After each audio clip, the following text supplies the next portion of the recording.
Hello, welcome back to the channel. I'm EVM. It's a windy North Yorkshire day, so we're back to normal.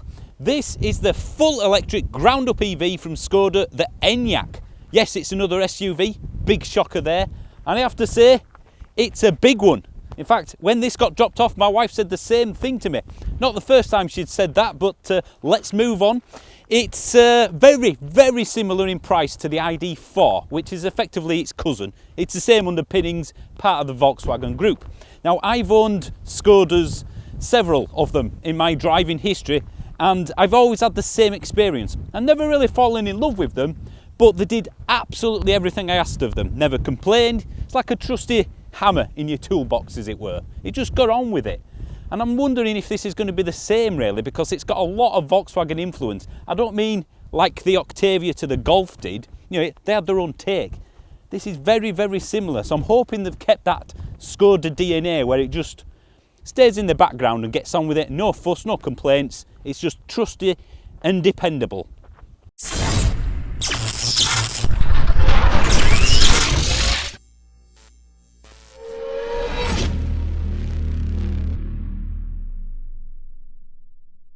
As always, let's have a look around it, then we'll go inside and take it on the road. Now, this has gone for the more traditional approach. Again, like the ID4 is quite different. The ID range is very, very much a detour from the traditional Volkswagen stuff. This has gone, well, it looks like every other Skoda SUV, quite frankly. You'd be hard-pressed to pick between them. I quite like what they've done, to be honest. It just seemed to work. It's got lots of nice angles, this bonnet crease here. You've got the aero there. And check out that front splitter. It's huge. It's like a Lambo. It's SUV-ish, and SUVs will never be good looking for me. But I don't mind this at all. It's inoffensive, but not out there in a good way. You know, it's somewhere in the middle. It's a Skoda. It just kind of sits there quietly in the background, not doing much. So yeah, I think the front, not too bad at all. It's got a few weird things like this here. Well, I'm not sure what that's for. It's just like a fake grille. I guess it does break it up a bit, and that's not a bad thing, I suppose, because there's a lot of metal here. You got a couple of creases and this sort of black swooping down plastic bit at the bottom. It'll do for me. I can live with it. The charging, I'll get to this later because there's a few things that are annoying me about this, so we'll come back to that. Overall, though, it's just a standard slab-sided big car. The back, that's a bit different. Again, very Skoda-esque. Lots of sharp creases and angles like the Superbs and the Cadocs and other things that end with Qs. Narrow lights, a few little design cues, no fake exhausts or anything like that, which is a good thing. You got this spoiler up here for aero, and that's about it really. You've got the Enyaq badge, IV, because it's an intelligent vehicle. And this is the 80.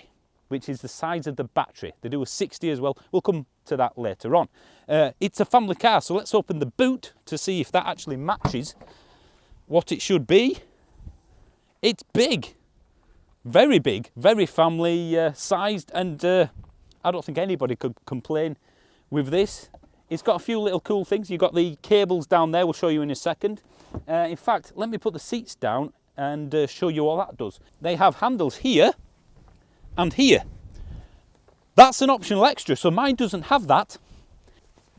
I won't bother taking this out because I can't be bothered. But yeah, if you take that out, you've got a huge loading area. It's not flat, although they do have, again, optional extras to make it sort of so it is flat. But that's a colossal amount of space, and it's quite a heavy boot lid. You have to use this here, and as this is a ground-up EV, you'd expect something to be done with underneath the bonnet. So let's have a look. Oh. Wow, this is heavy. You have to hold it up yourself as well. Wow, that's old school for a 40, 50 grand car. No, is the answer. No storage at all under here, which you'd think they'd be able to design that in. So yeah, let's take a look on the inside now and see what it's like on there, because I'm really interested to see if the criticism we had for the ID4, which was the interior, we liked the car, no matter what the ID owners say, we liked it, but the interior was not that of a car that went up to £50,000. So let's see if Skoda have done any better. Usually they're cheaper. All right then, this is the inside. There is some optional extras. So yeah, you won't get it standard on everything, but more on that later. Steering wheel feels very, very nice. Actual buttons, and these are the same sort of things that happen on the Volkswagen one, but they've got the haptic feedback one. These are just so much nicer to use. That feels really nice. Look at the door handle again. This is nice material. This also nice material. Decent door bin, felt line, nice and soft. Feel not cheap but sturdy. However, this bit here, it's the cheapest plastic you're ever going to find, and it's the door handle. This here, nice and solid, good build. Nice soft material on the dashboard. That feels very, very soft and premium. You have a small dash binnacle here, but it tells you all you need to know. You can kind of change them a little bit, but it's pretty much, it always looks like, you can't change it. It's not like a virtual cockpit, but very easy to see. Again, these all feel nice and solid. I like this silver trim. That feels nice there. Harry, the glove box, is it a proper one? Oh, what do you reckon? I don't know, it's a VAG. Oh, half a glove box because it's a right-hand drive vehicle. Yep. Now the cup holders, I was going to say a bit of a fail there because it won't fit my bottle, but you can lift that up, move it across and give yourself more space, so it does fit. However, the passenger then doesn't have a bottle that he can fit either. You've got the door bin, so it's not a major thing. So yeah, that's just something I thought worth mentioning. You have somewhere to put your phone, wireless charging, more on whether it's standard or not later, but yeah, that's nice and deep, keeps your phone out of the way. Bit more storage here.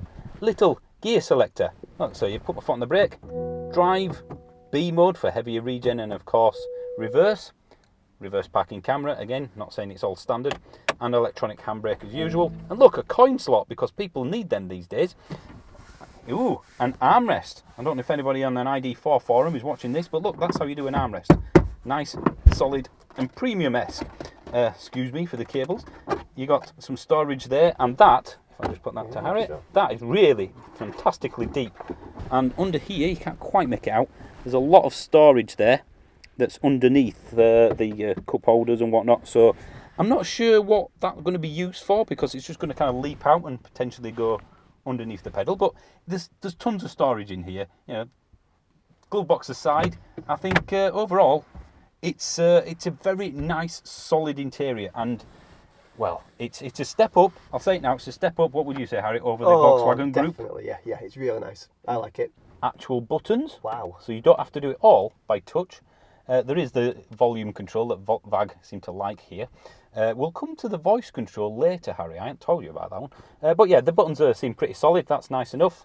So yeah, I'm in a nice, comfortable position. The seats are all right, nice and cosy. The seat is really comfy. And these aren't the top spec ones either. No, so nice side bolstering as well. Right. Now, rear entry is pretty good, nice and open. And notice, nice flat floor. Can't speak today. Okay, now this seat, as usual, is for somebody who's about 6 foot. Let me just close the door. Nice door handles there. Cheaper plastics in the rear for most bits, but I can live with that. Storage there, bit for your phone. I quite like that idea. Ooh, no USB-C ports or any USB ports, but again, we'll come back to that later. But yeah, there's tons of space back here. This is almost, I would say, a 3-seater, for adults. But for kids, you're going to have a colossal amount of space, loads of headroom, and overall, it's a pretty nice place to be. I'm happy here. This, for me, is better than the Volkswagen one by about that much, but it's still, compare it to the BMW iDrive system, or the Tesla system, or even the Ford system, which was custom designed by Ford. It's all right, it's usable. And ultimately you can use CarPlay wirelessly, which is what everyone's going to do. Yeah, so I'm not too bothered about it. Screen's nice. Big screen, 13-inch on all of them. I'm surprised we're not charging you extra for that. Well, yeah, should we just skip straight to that before we get driving it on the road? Everything, it appears, everything is extra. The variable boot floor and the quick release. The quick releases, you can get that, and that is part of the transport package, £305. £305? Yeah, I mean, all right, I'll leave that as extra. 50 kilowatt charging. Yep, that's very poor. That is for a 2021-22 car. That costs £32,000 upwards. Yeah. 50 kilowatt charging, which is more important sometimes than the battery size. I'd say Getting into the battery quick is what people complain about. not so much Yeah, the range. yeah. Anyway, if you want 100 kilowatt charging, which is standard on pretty much every other car I can think of, even the little ones, that's £440. £440. And you can guarantee that's not them installing more hardware. It'll be a firmware update. That's them plugging a laptop in Yeah. and There'll be ticking a wiring. box. That goes up to 125 on the 80, just to clarify. But that is an optional extra. No car should be coming with 50 as standard. So all of a sudden the base price isn't the base price. It makes you wonder why they didn't add that across the range from the very start. It must have been cheaper to do that than have 2 production lines. Seats. Yep. I've got electric seats, you don't. No, I've got manual seats, but I'll live with that. £440 For both? per seat. Per seat? That's like buying a sandwich and saying, do you want margarine on it? Yeah, on both bits of bread. You want the cable, the 32 amp cable? Yep. That's also extra. If you want USB ports in the back, Well, for the kids, for the kids, that's part of a package, of course. The cheapest version, that's £330 for For USB seats there. Wow. I mean, you get manual blinds and a couple other things. but why couldn't they just put them in as standard? Wireless charging? Yep. That's not Extra. standard. That's extra. Wow. On a car, which you'll come to find out as we drive it more, I think it's fantastic. Yeah. I really like this car. But it's the base price, isn't it? That does not exist at 32 grand. It's higher than that because some things should be standard. It's another Audi. You go and buy an Audi and you've got a never-ending, and a Porsche, and you've got a never-ending list of options. We've got 1, 2, 3, 4, 5, 23, 24, 25, 26, 27, 28. Before you get to alloy wheels, you've got 28 packs. Wow. 28! If you want a heat pump, it's not as bad as Volkswagen. That's 1,200 quid in a Volkswagen. It's only £1,000 for a heat pump in this. It must be a cheaper heat pump they put in this then. You think 200 quid less? Would you like drive mode selection so you can go between sport and eco mode? Yeah, £285. What? No, you get a 2-spoke leather heated multifunction steering wheel with paddles as well. All of a sudden, you think, oh, 32 grand, I'm going to buy a Skoda. It's 34 before you've even started with what I would call options. Yeah. And I think that's what bothers me. They've changed the ethos of Skoda. Skoda, yeah. Now, I have to say, after driving this for the past week, doing the usual commutes and work stuff, Yeah. it's super comfortable. It's a little bit It's a bit... wallowy, Yeah. but it's a massive SUV, that's fine, that's expected. It weighs just over 2 tonne, does it? So it's... Yeah, you're Just to pushing be well expected. over a couple of tonnes, especially when you get to the bigger battery version. So a big, heavy car, you do kind of feel that a little bit on some of the speed bumps Yeah. and the great roads that we have in this country. But you know what? I think everyone will get in this and go, wow, it's really quiet, quiet, isn't it? Really quiet. super quiet. So I get a feeling of refinement. Yeah. I've got more room than I need, quite There's frankly. tons, isn't there? Yeah. The centre console's well judged. Especially in the back. Yeah. So I think you would 3 kids, no problems. Almost 3 adults. I say you get 3 adults on a long journey. longest journey. It does feel like a big car, doesn't it? It There's does. no hiding the fact it's small. The size of the wing mirrors. Yeah, they're That huge. makes me feel something really, really, really, really big. But it is a big car. It's about that much longer than an ID4. It is one for you. Would you go for this or the long-range version but equivalent priced e-Niro? Oh, E-Niro. This is bigger, much bigger. I'd go for an E-Niro. Still go for an e-Niro? Yeah. I mean, it's quicker as the e-Niro. It'll do 50, at least 50 miles more. Yeah. It's got a bigger battery, so it should do, but it's a phenomenally efficient, and that's the lower spec e-Niro, to be clear again. But again, I'd go for E-Niro. and that's over based this. on the lower battery version of this, not this particular car. I think the thing is, you're going to go for this if if size matters. If you need the space, you go for this, don't you? If you've got 3 kids, an e-Niro's probably a bit too small for you. It is a little bit. The but boot's not massive, is it? I think this is a better family car if your family's big. Bigger battery version of this, or the smaller battery version of the Mustang Mach-E. I get a Mustang Mach-E, even though I've never driven one, just because it's not. I mean, it sounds bad. It's not a clone of something else, is it? It's a bit more. It makes you feel like you're in something a little more special. Special, yeah. See, the Tesla Model Y for me is not a comparable one to this because the cheapest Model Y in the UK, we don't know the price yet because it's still not out, I reckon is going to be 45 to 50 grand. I think it's probably right now, yeah. And that's a standard range one, Yeah. which will do 200, 210-ish, same as mine. So then you're comparing it against the bigger battery version of this in the 40 grand category upwards. So I think that's like comparing a Focus to a 3 Series Beamer. Yeah, They're the same, but the different tier, aren't they? Yeah, exactly. So I wouldn't compare it against that. But Yeah. a higher spec, bigger battery version of this, or a Model Y. I go for a standard Model range. Y. I think it's just a bit more special. And I think this consistently becomes. I think if you, when you were talking about earlier, you were saying there's nothing bad about this car. No. But on the other side, there's nothing amazingly brilliant about this car, is it? Yeah, it's a plain Jane to yeah, coin it a is, phrase. Yeah. But the thing is, that might sway us one way or the other. But I think the majority of the buying population of people who buy cars just want a car. Just want the Octavia estate. Just want this. It's vanilla ice cream. It is, yeah, and a lot of people buy vanilla ice cream. Yeah. So I think this could be. I'm going to be bold here. Is this possibly the best all-round electric vehicle on the market? In SUV world, I guess. I don't think there's anything that's this size and this practical. No, I mean, ironically, the ID4, once the options are added, is another possibility. But I think possibly. It's like the Octavia Estate, PHEV. When I said I think this is the best plug-in hybrid around as an all-rounder. Yeah. Not in any category. Yeah. But as an all-rounder, and this is it's the same thing. Yeah. There are a few annoyances that we've mentioned already in terms of options and that, but once you get over that, once you get over it, yep. I can't find any fault with this car as a car, as a family car, as a daily driver, as a tool. Well, it's a comfy, relaxing place to be, isn't it? Like the ID4 was, yeah, but with a nicer interior. Yeah. So that's why I would go for this over the ID4. Yeah. There is one fly in the ointment of, is this the best all-round EV? The Ioniq 5. Ah, well, it's not then, is it? Ooh. This, I think, will really appeal. It's more mainstream. It's from a known brand. Yeah. There's many dealers. You can probably get, I reckon, once this has been out a few months, a good deal on it. I think so. Which will then make it cheaper than something like the Ioniq 5. So, do you know what? It's inoffensive. Yeah, and I think more people just go for inoffensive as opposed to in your face. In your face.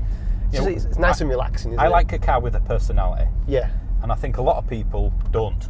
No. I just want a car that works. They've trumped Volkswagen with this. With the interior, they've actually trumped Volkswagen. So it's like, this sits above Volkswagen. It does. If this had a Volkswagen badge on it, no one would argue. No. I think you will be able to get this under 30 grand in the very near future easy. when you shop around. Yeah.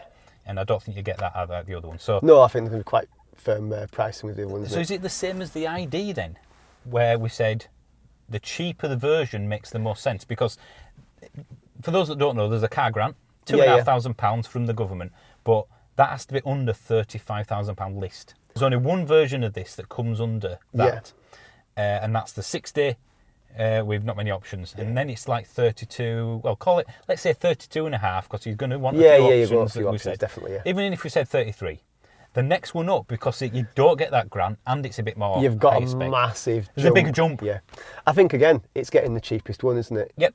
This it's is a workhorse then. It'll still do. In fact, we'll talk about range. 190 to 200 miles of real world, year-round range. I would reckon this gets out of the 60 version, and probably 250-ish out of the 80 version. Get the smaller battery, and then I think what you do is you get the. I mean, I don't want to do, but you'd have to pay then to get the faster charge times. Yeah. So a 33 grand 60 is the plum one in the range, because then you get the value. The 80 is, I won't say unnecessary. No. But once you get into that price bracket, there are better cars around with a bigger range. It's not the sort of car I'll be going, oh wow, I went in this amazing car at the weekend. But if someone were to say to me, I'm getting a new car, I'm thinking about getting an EV, got a couple of I've kids. got a family, what would you recommend? Enyaq. Yeah, straight away. If it's in your budget, this one. Put you in sport mode.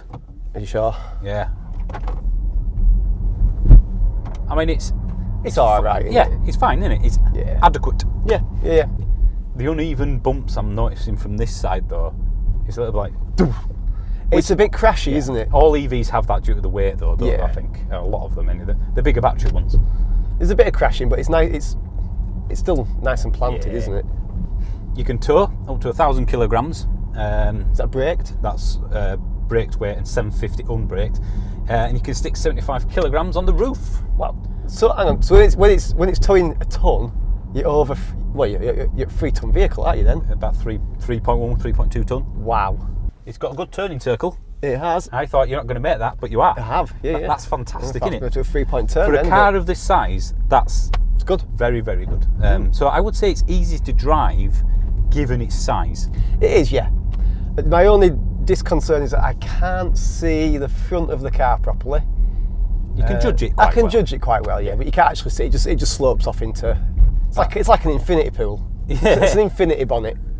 The only thing I would like is some sort of dial for the heater.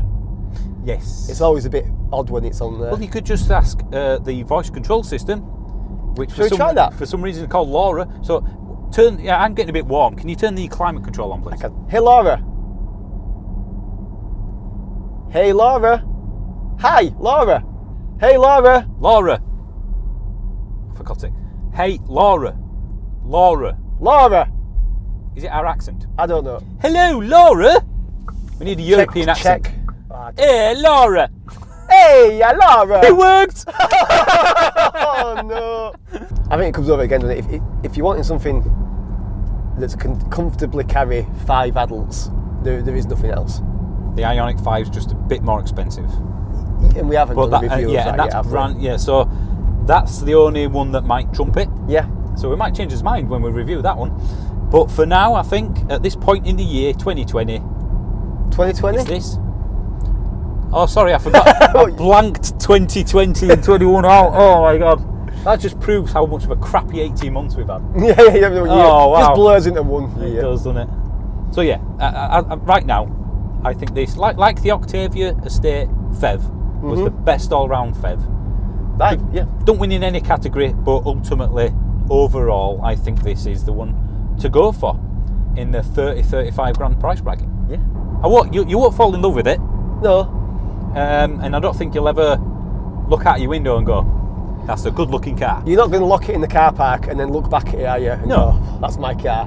But you're going to take the kids to work, kids to school in it. You're going to go to work in it. You're going to go to the shops in it, to the tip in it. Yeah. You're going Probably to wash it twice a year. Yeah. You're going to go on holiday in it. Yeah. And it will never put a foot wrong. No. So there you go.